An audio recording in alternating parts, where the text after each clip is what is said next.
Welcome back to Guys. Today, I will show you a biography, comedy, drama film from 2011 titled The Intouchables. Spoilers ahead. Watch out and take care.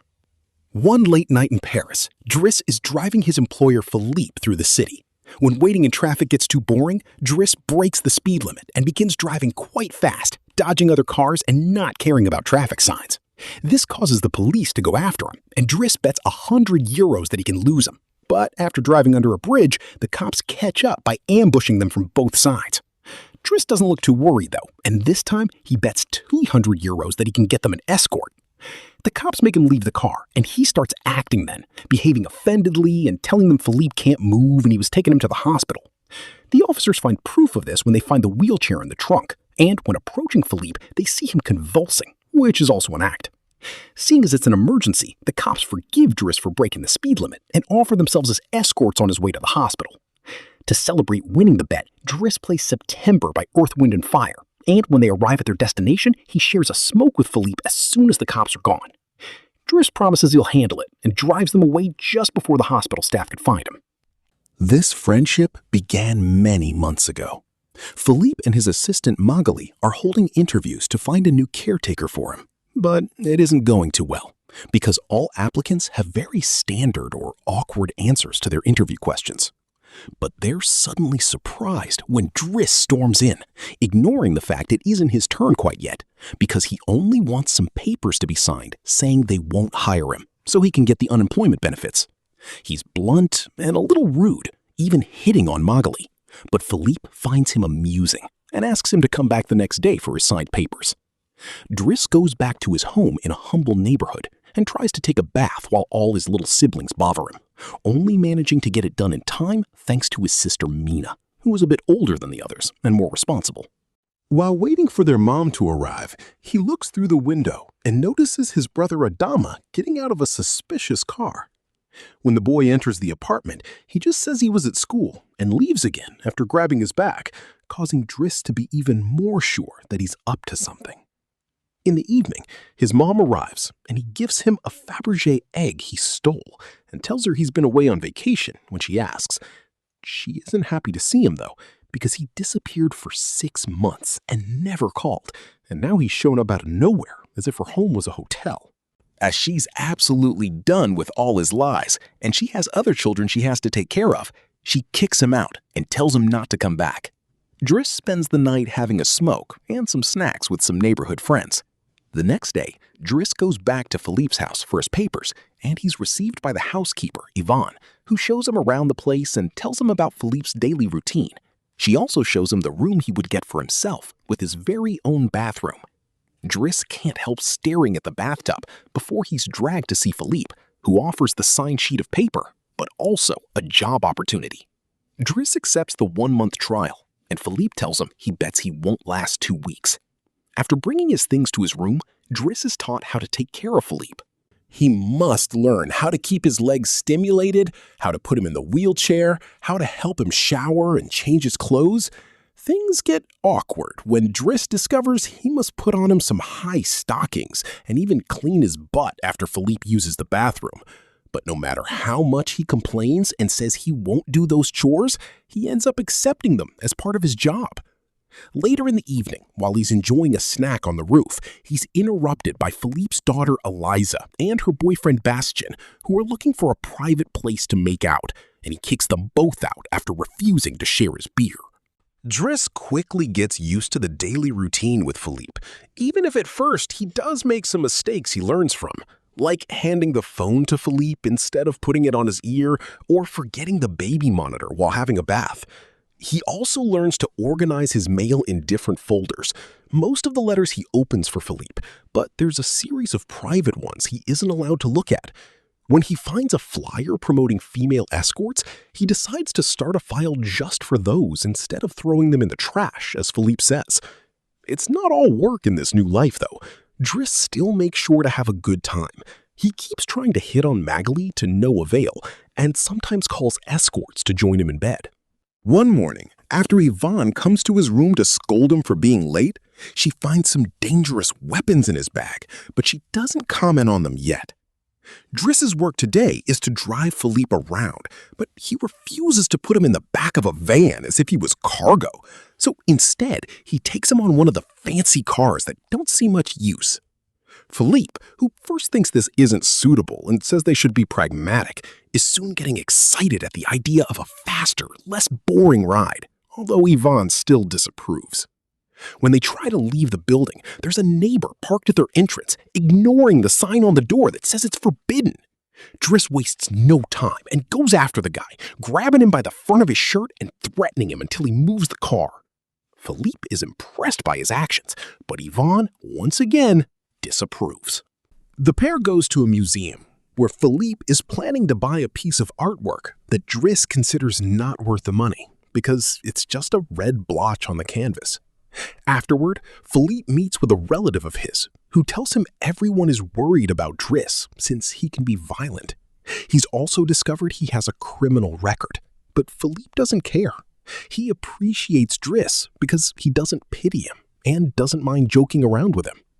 After another failed attempt at hitting on Magali, Driss has dinner with Yvonne in the kitchen while listening to Philippe dictate a letter to Magali. Claiming it's a private conversation, Yvonne turns off the baby monitor and proceeds to explain what's going on. Philippe is pen pals with a woman called Eleanor. Those are the letters he didn't let Driss open, but he's never met Eleanor in person. Their relationship is purely epistolar. Speaking of love, Driss teases Yvonne for the looks the gardener gives her all the time before going to bed. He's trying to sleep when he hears some weird sounds coming from the baby monitor. Philippe is having trouble breathing. Not being capable to ignore him even if he tries, Driss goes to his room and gently guides him through the attack with soothing words and a wet cloth to wipe his face. Philippe eventually falls asleep, only to wake up again moments later, saying he needs air.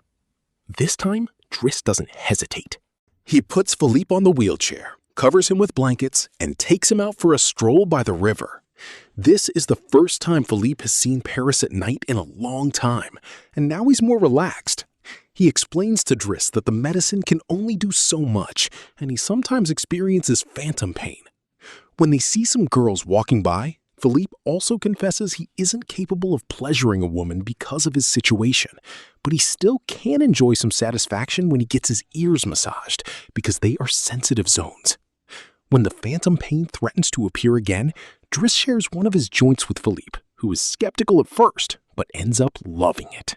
Afterward, they go to a restaurant where they joke around while sharing a meal, and Philippe decides to share more of his story.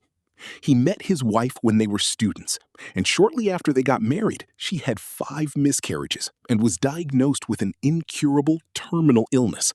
That's when they adopted Elisa. Philippe has always loved competitions, extreme sports, and speed, and a paraglider gave him that. It was during a paragliding session that bad weather caused him to crash and break his vertebrae, although he still thinks his real handicap isn't the chair, but living without his wife. After joking around some more, Philippe remembers the date and realizes Driss has passed his 1-month trial, so he's now officially hired. But he needs to start by bringing back the Fabergé egg he stole because it was a gift from his wife. She would give him one every year, and he has exactly 25, matching their time together. The next day, Driss goes to talk to Mina when she's leaving school, who is a bit offended because he hasn't been answering her messages except to ask her to look for the egg. She also tells him about some cops that have been calling their home. Afterward, he visits Adama, who confesses he was found with 30 grams on him. Driss wants to take him to lunch, but Adama refuses and instead gets in the same suspicious car from before. Later on, Driss is allowed to be present while Philippe dictates his letter for Eleanor to Magali. He thinks this purple prose is very boring and that Philippe should be more direct. He's also baffled to hear that this has been going on for 6 months and they never exchanged pictures. When he finds her phone number on one of the letters, he takes it as a sign and calls her, obliging Philippe to take the phone and finally speak to her outside the written word. Their conversation goes so well, Philippe is now on the phone with her all the time, even right before he and Driss attend the opera, during which Driss laughs and makes fun of the costumes. The next day, Dries convinces Philippe to accept to exchange pictures with Eleanor and chooses one of him in the wheelchair. Afterward, while he's painting, Eliza bursts into his room to ask him for cigarettes and makes fun of him for trying to be artistic.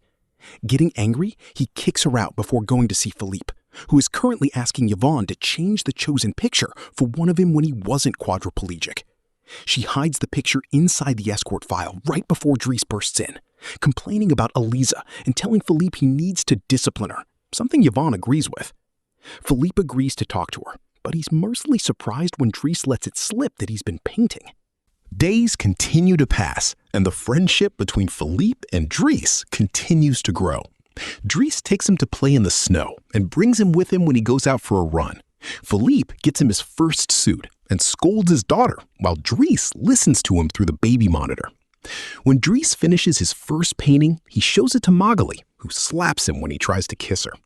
Philippe, however, likes the painting and promises he'll try to sell it. The two of them have a great time with each other, enjoying things like getting a faster car, sharing joints, and even hiring escorts together. When Philippe's birthday comes, he isn't very excited about it. Every year, he pretends to be surprised that they're throwing a party and has to meet with all these relatives that only come to see him on the date to check he's still alive. Philippe says it'll all be rather boring. While he and the guests enjoy some live classical music, Dries searches for Elisa, who is crying in her room after having taken some of Yvonne's pills, which won't kill her as she expected. The reason why she's sad is that Bastien broke up with her and called her a tart, so she asks Dries to talk to the boy, which he accepts to do for a price. Meanwhile, Philippe is showing Dries' painting to his relative and manages to convince him to buy it for 11,000 euros. Dries goes back to the dining room and chats with Yvonne, who tells him Magali is in a relationship with someone named Fred, but things are rather rocky at the moment, giving Dries hope. As the party begins to die down, Philippe makes Dries listen to some of the most important songs in classical music history, but he can only joke in response. After the band is done, he brings his iPod and plays Boogie Wonderland by Earth, Wind & Fire before he starts dancing right in the middle of the floor. He's an incredible dancer and even convinces the rest of the party to join him and dance with him, which Philippe enjoys watching. Later, when putting Philippe to bed, Dries opens Eleanor's latest letter to him. She sent her picture showing she's rather pretty and is telling him they should meet next week when she visits Paris. When the day of the date comes, Yvonne and Dries put Philippe through dozens of outfits until they find the perfect one. And since it's Yvonne the one that will take Philippe to the date, Dries uses his day off to visit Bastien and threatens him until the boy accepts to apologize to Eliza and to bring her croissants every day. He also asks him to fix his hair. Afterward, he visits his mother at work, but only to watch her from afar. At the restaurant, Yvonne and Philippe are waiting for Eleanor, who is very late. After waiting for an hour, Philippe gives up, calls Dries to ask him to take him away, and then leaves the restaurant without noticing Eleanor is arriving at the same time. That same night, Philippe takes Dries with him in his private plane and gives him the money he got for selling the picture, making him immeasurably happy. They make it to the countryside the next morning, and Philippe decides to go paragliding, dragging Dries with him as well. Dries doesn't want anything to do with it, but after initially freaking out, he ends up enjoying the experience. When they return home, Adama is there waiting for Dries and gets scolded when he sees the scars on his face. Adama will still not tell Dries what's happening in his life though, so Dries makes him wait in his room while he calls Mina to tell her not to worry and goes to put Philippe to bed. Philippe, however, isn't sleepy yet. After making Dries look at a painting with him, he asks him about his family, which Dries at first doesn't want to talk about, but eventually gives in. It turns out Adama technically isn't his brother, and his parents aren't actually his parents. They're his aunt and uncle. They fetched him from Senegal when he was 8 because they couldn't have kids, and his real name is Bakari Bassari. But because other kids had that name, they called him Idris, and that became Dries. One day, his aunt miraculously was able to conceive, and after his uncle died, there were other men and more kids as well. In the same way Dries had talked to him about Elisa, Philippe points out that Adama needs discipline. So he fires Dries so he can be there with his family, because he can't spend his whole life taking care of an old man. The next morning, after Bastien has brought his daily croissant while wearing a better hairdo, Driss packs his bags and gets ready to go. Magali comes to say her goodbyes, and when Driss tries to hit on her one last time, Magali introduces him to his significant other, Fred, which is short for Frederic. Turns out Magali isn't interested in men, and Driss gives up on the spot. On his way out of the house, he gives the baby monitor back to Yvonne and teases her for having lied to him about Magali just to mess with him. In return, she gives him the escort file he had started, and he's disappointed to find the picture he had chosen is hidden there. Driss throws away the file, but he keeps the photo for himself. Once outside, he finds a car once again blocking the entrance, so he asks him to move away, even if he doesn't work there anymore. When Adama calls him out for it, Driss says it's a matter of principle. A few hours later, the two brothers go pick up their mother at the station, while back at the house, Philippe is having his first dinner together with his new caretaker, who is stuffy and boring, and Philippe decides to leave him without even having a bite. Since Yvonne is out on a date with the gardener, nobody is there to scold him for it. As days pass, Driss goes back to his old life. He hangs out with his old friends again and tells the guys from the suspicious car not to bother Adama anymore. When he goes to an interview he doesn't have enough experience for, he manages to win over the employer by calling himself pragmatic and using all the art knowledge he acquired while working for Philippe. This lands him a job as a driver. Philippe continues to dislike his new caretaker and is in a constant bad mood. One night, he refuses anyone in the house to help him with his phantom pain, so Yvonne calls Driss and asks him to come over. That's how they find themselves in the situation from the beginning, with the cops chasing after them first and escorting them to the hospital later. After that little adventure, Driss drives Philippe to the coast, and the sight of the sea helps Philippe calm down. Sometime later, Driss takes care of Philippe's overgrown beard before taking him to a restaurant for lunch, but he doesn't stay because someone else will be making Philippe company today.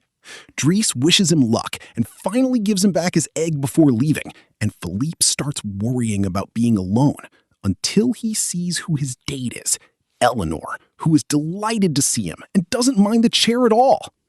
The real Count Philippe Pozzo de Borgo now lives in Morocco. He is remarried and has 2 daughters. The real Driss, actually called Abdel Yasmin Selou, has his own firm and is also married with 3 children. The 2 men continue to be very close friends to this day.